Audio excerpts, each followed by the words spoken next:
Hey, welcome back to Java with Jeff. Got my beverage and my Bible. Hope you do too again this week.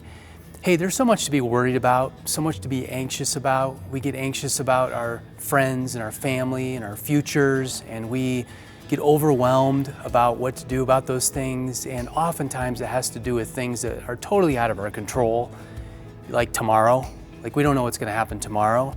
So we get anxious, we worry about all these kinds of things. And Paul, one of Jesus' followers, gave us some great instruction from the book in the Bible called Philippians chapter 4, verse 6. Maybe you're familiar with it, but it says, "Do not be anxious about anything, but in every situation, by prayer and petition, with thanksgiving, present your requests to God."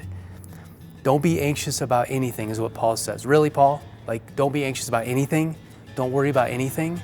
How can we possibly do that? How can we be in a position in our lives where we actually don't worry about anything? That seems impossible. Like, is he asking for perfection?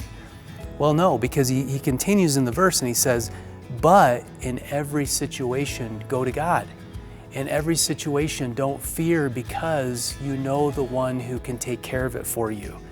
You go to God with prayers and petitions, asking him to do some things that he may not do otherwise unless we ask him to do them. That's what prayer is all about. Our Father, who's really good, is asking us to ask him to be able to go ahead of us so we don't get worried and be anxious about our friends or our family members or our futures. And so go to God with everything. Be in constant prayer with him all the time. Go to him about all of those things because he's bigger than all of your worries and your anxiety. He's bigger than your future. He's bigger than any of the trouble that you're going to experience now or in the future. So I hope that's super encouraging to you.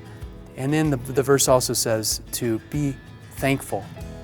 With thanksgiving in your heart, you go to God with these things because you look back on the past and you look and see how faithful he's been in the past. And as a result, he's going to be faithful in the future to you. It may not go well, it might be difficult, but go to him and ask him to do some things that he may not do otherwise. Go to him in prayer. Don't worry about it. Hope that's encouraging you today. I hope you don't worry. You go to him.